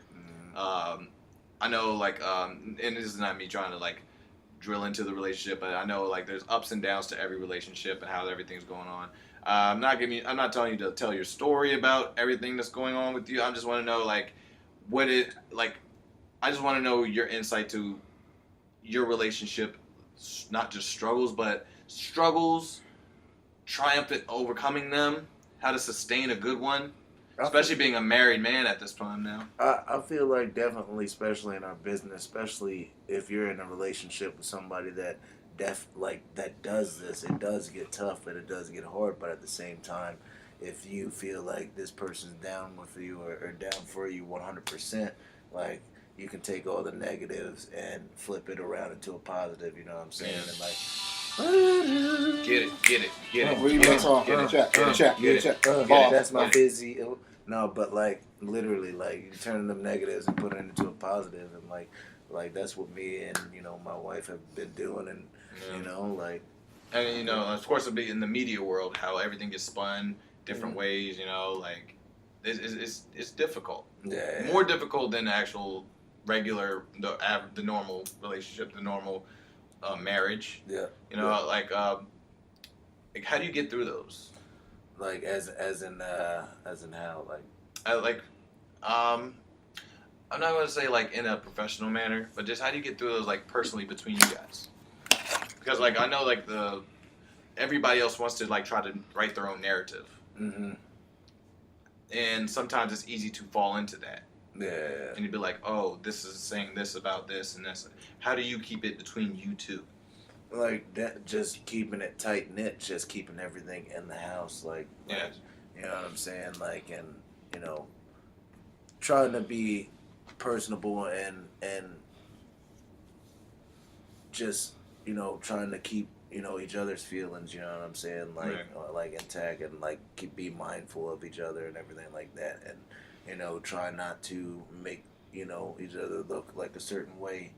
Like, you know what I mean? Like, and especially in our business, and like people are looking to target you at any like given moment, no matter like your success or whatnot. And like, if people don't understand, you know what I'm saying, somebody else's like relationships and everything like that, they just want to pull back or try to pull back what they think is the curtain and try to, you know what I'm saying, twist things. But, you know, like for me, you know what I'm saying, I just, you know, try to stay chill and you know focus on our business, and like especially since it's something that we both do, like try to motivate each other in this business and try to you know fuck those people off. Yeah, and one of the biggest things I always notice that you do, like one of the hardest things to do ever in the wrestling world is to reach Rich Swann. Sometimes I have literally 4 different phone numbers from him, but one thing he's big on doing like is a true black man. Yeah, I always said he's been running from the feds for like years because he always has a different phone number.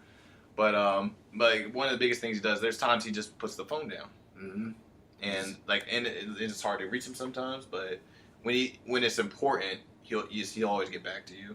He'll always pick up the phone. But like I think that's the most important thing what we need to do sometimes. There's times like it's difficult in our line of work because we rely on so much technology to keep our careers moving forward. Your bookings and everything, and it's no disrespect to the bookers or anything like that, but like sometimes you just want to sit down and unwind and you know like try to you know process everything that you went through that week. Yeah, you know what I'm saying. You could have had a rough week. You could have had an amazing week.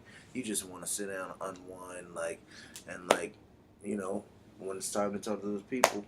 You get a hold of we give you your time on the weekends. During the week, let us have our time. You know? And it's true. Like there's a lot of times that they try to take advantage of that. There's not every promoter. But there's promoters out there that try to take advantage of the fact that they feel like if they put a championship on you, they put a nice little push on you. They're entitled to grasp all your time and to munch on like every little ounce of you, and if you say no, or if you're like, hey man, like you're a certain type of way, and then it's you've like got a bad attitude, you just you know what I'm saying, you can't be working with this person, like they're a trouble, they're a headache, like they try to control you outside of it, and like hold on, like, so I think it's good. Like there's times that we do need to put down the phones a little bit. There's times that we do need to like communicate eye to eye, person to person. Like let the energy connect. Because like now, like with Facebook and like all this other crap, like Twitter and Instagram, like people don't know how to do human interaction anymore. There's no like people's social like skills are like fucked up, like garbage. To be on the real, you know what I'm saying? People can't look eye to eye anymore. Like because me and you have known each other for so long, you know what I'm saying? Like friggin' I can sit here and talk to you like that, but like I feel like if I was to meet somebody brand new for the first time, like that, not even a wrestler, you know what I'm saying? I feel like they wouldn't be able to look me in my eyes or talk to me, but like. Oh, let me add you on Twitter. Let me add you on Facebook. That's usually the first or second thing. They can type in like fucking 5 paragraphs of stuff, and it's like, yo, why couldn't you just tell me this on the phone or to my face? Preach, like, Rich, preach. You know what I'm saying? He cooking right now. Know, like that's why I put the phone down, because like sometimes I need to like rejuvenate and like friggin' like get myself right. You know what I'm saying? And like. If I meet somebody new, like you know what I mean, like I enjoy like you know learning about people, you know what I'm saying? Exactly. Like meeting somebody new, like for real on a real level, you know. Puts that phone down, puts the guitar up, boom. I know I'm starting to like fall out. I'm starting to fall out of the habit of like, when am I actually like? What do I enjoy? I'm on my phone a lot, you know, just to like push the podcast, push what I'm doing this weekend, the next month. And yell at me. And then, yeah. Oh yeah, I yell at them too. I got them unlocked, but he knows. But he knows the Chopstick Queen schedule. He knows what the Chopstick Queen doing today, doing tomorrow. When that Twitch stream up, he's like, "Hey guys, we should go over there. She got a computer." But yeah, I know like there's times where I'm like, after everything's tweeted, everything's put together, emails answered, it's like, what do I enjoy doing? You know, don't want to play video games today. Yeah, don't want to watch. Yeah. Don't want to watch TV. Yeah, because what do I enjoy doing? Off. Dog, dead ass, bro. No. I sat back the other day with my homeboy. We played Connect 4, and I was fucking enthused. I felt like I played Connect 4, right?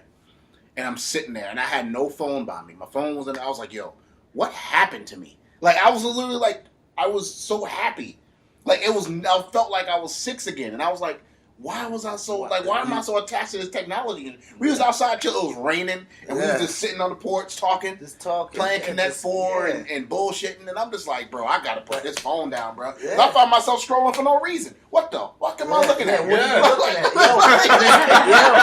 And it's because that homeboy that made it, they brainwashing people, man. They got people. They know, and it gets scary because like ads come up that you're like, how did it know I like this fucking shit? How did it know I was looking at this? How did it know? Like freaking like when I'm like when how did it know I needed car insurance tomorrow? Yeah, because they listening. Like dude, like yo, it's right. Like dog, how you know I like Jenna Jameson, bro? How you know Chopstick Queen was coming up? They can't let that child. Let's say the go. It's done. But goddamn no, that phone don't be listening. It'll get you. It'll be like, oh man, we were talking about getting TVs, and then like on the side it'd be like, hey, you can get you what's it, 4D or what, the 4K? Yeah, 4Ks. Like no, hell no, I don't want that. At that point, the TV's looking at me. 4K. The people up on there. Hey, I like, see you, man. Hey, get me out, bro. Like, hold up, wait a minute. So I see you watch the video of Illuminati on the side. Tekashi 6ix9ine. You're like, oh, this makes sense. Yeah. I was watching Ready Player One. Great movie, by the way. Ooh. And they were talking about like everything they people like plug in. Oh my gosh, that movie's nuts. They plug in, go into a different world, the Oasis and shit. And and the credits and everything, the coins that you get, like can actually buy shit for you in real life and stuff. And then like I'm like, yo, we're almost here. We're like this close to being there. Because that VR, bro. The VR is like, and then like people are running, they're turning around and stuff. They're running in the streets. Yeah. But they got the like whole wires, the harnesses. But then they were driving. They see people. They're running in the actual fucking street. Yes, but like, then they can start feeling it, right? Yeah, like being punched. I'm like, why would you want to feel something like instead? I don't want to play no. Why would you feel that? Like no. But the thing that black ass, that should trigger the fuck. The happy bad as hell. But like, and then you not bleeding. The funny and like the big thing was like you don't give out your actual like your real name. You don't actually like tell them who you are. You're supposed to be your character, except for Sai, who actually gives his actual identity to the Chopstick Queen when he meets her in the Oasis. So that makes sense. But like he's like, that shit ain't get old yet. Keep going. My name is Sai. My name is Sai. That shit ain't No, you're not supposed to say your real name. That shit ain't get old yet. No, keep going. But but like when it got to the it happened. Man. You getting paid, so I'm gonna fuck with you. But it got to the IOI, that corporate company, whatever, and they're talking about advertisements. It's like we can put up 80% advertisements on the person's visual screen, and with a 45% of seizure happenings, and we can so legally they can get away with doing it. Does that happen on Twitch? It's getting there. Like boom, link, up. Yep. They done.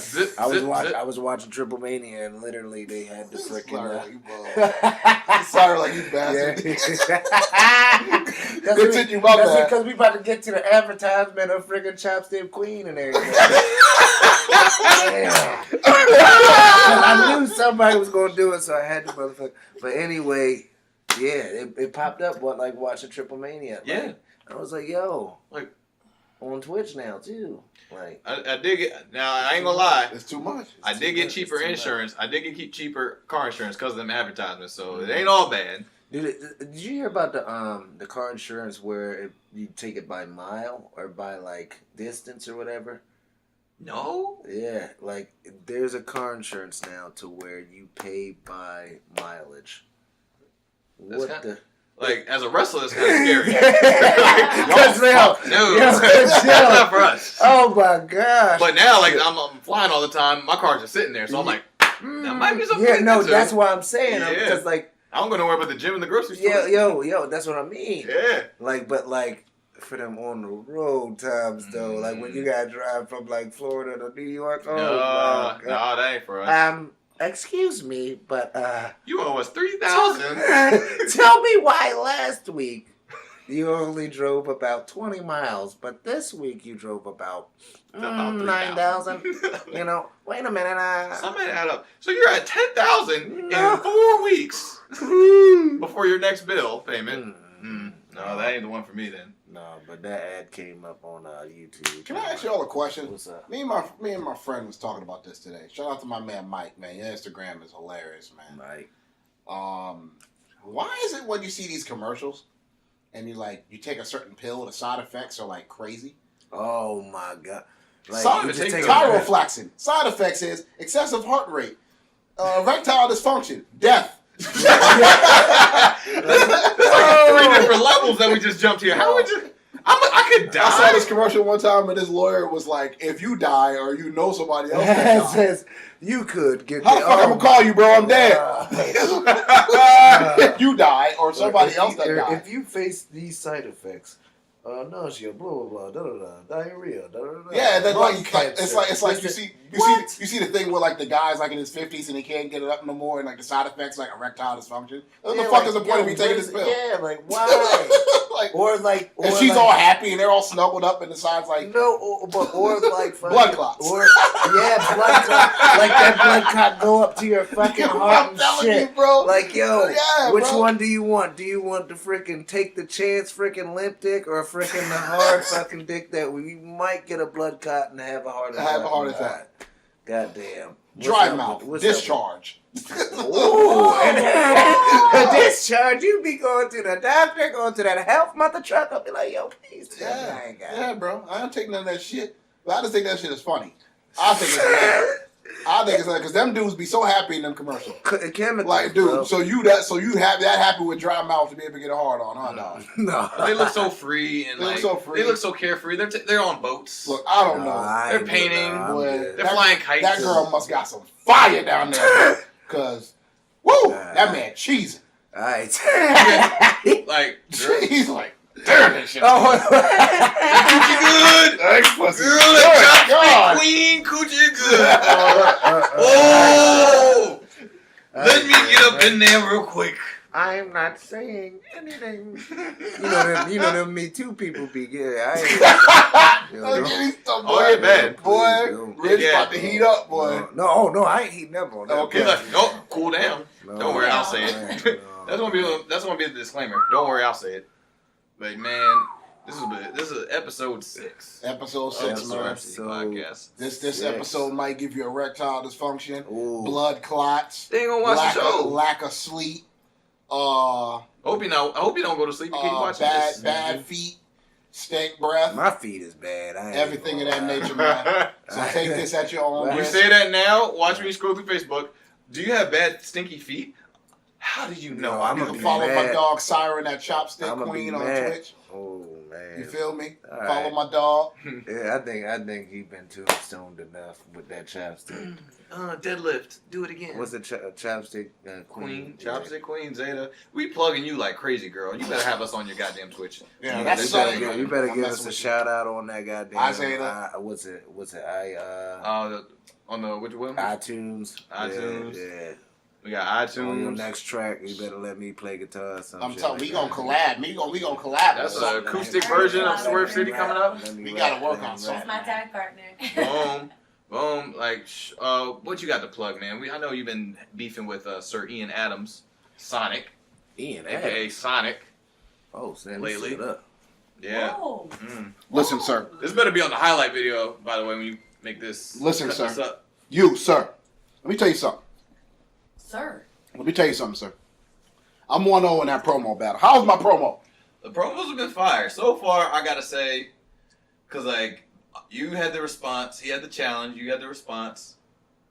I gotta give it to the response as the 1-0, as the 1-up. He also made another retaliation recently, so you gotta look at that. Ooh. Sir Ian Adams Sonic on Facebook. So let's get to the history of what happened here. Yes. Before we get to the plugs of what's going on. And then I'm going to get to the other good news that's happening and stuff that's happening. So, we have a song. You know I ain't get dramatic. I said we have a song. The cop shades. Oh, man. Did you hear what I said, Swerve City Pie? Tell him, Shane. I swear this boy about to cook. Listen, we got a song, man. And this song here, it's a guy named Mickey Fax, if you know who he is. He's in the same class as Kid Cudi. Ooh. He's in the same class as Wale. Mm-hmm. And he's on this song called Swerve City. And he's on the chorus. And let me stop playing. Listen, this song called Swerve City. It's featuring myself, Megaran, who just sent me his verse, and I have to rewrite my shit because I can't get killed on my own shit. He's fast. So he snapped. And this introduces the debut of the guy to my right on a rap song. Oh snap! Him. Oh snap! So he's gonna kill my shit, and I can accept him killing my shit. Oh, so man. Listen. Big boy Shane. So Ian comes in the picture. Ian is a personal friend of ours. Yeah. One of his best friends and his brother and now my brother. And Ian told me he's going to kill me on my own shit. He's going to have a better verse than me. So me, being a competitive man that I am, I said, well, brother, get in the studio and send me something. And, so it became a promo battle. Mm-hmm. He said that he's going to, come out of nowhere and kill me, and I'm like, I'm the theme song king, and He said the only thing you can make is wrestling music. He said all I could do is wrestling music. That's what he said. The audacity, the unmitigated gall for you to say that, bro. That freaking freestyle that you popped out on my guitar, like, yo. I do this instantly, bro. Fast. Easy. Quick. There wasn't a wrestling, like... Well, for me to have 370-something kids, it's got to be pretty quick. But, listening to the... Listen, I'm telling you something. Shane's crazy. This song is going to be legendary, and I'm up 1-0. You dropped your little promo again today, and I see you trying. You're cute, but it is time for me. Damn. It's time for me to show you who the TSK is. Okay? Coming soon, September 28th, Swerve City, Monteasy featuring Shane Strickland, Megaran, and Mickey Fax. And I got something coming soon with Rich too, because that guitar player was crazy. So, gracias amigo. Go on to all social media platforms. I will not give you guys a preview. You're gonna have to get the song in total because come on now. I already gave you guys 15 seconds of that. So, coming to all platforms, iTunes, Google Play, things of that nature. I also I can't really say who it is, but I'm gonna direct it and say it by this. Shane made a connection to a co-worker of a current company that Mr. Swann's on, that is on TV every week, for me to make some music for that respective person who's also African American, who's tall with a bald head, to make that person's theme music for his respective show that he's on TV for him. So if you guys read between the lines, I made music for that respective person. I can't read between lines. So that is big news as well. So Monteasy's music will be on TV every week. Thank God. Woo! Our brother has come a long way. A long way.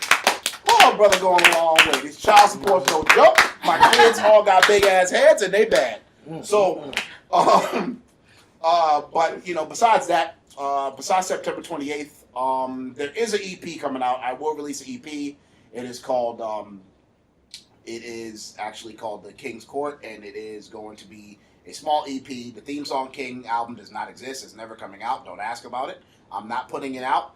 I told Shane it's trash, and if I gave it to Shane right now, he's going to give it a 6 out of 10. And I frisbee that bitch right back to you. And yes, and there's nothing but to roll up weed on. So that is nothing to put out. Put it out right now.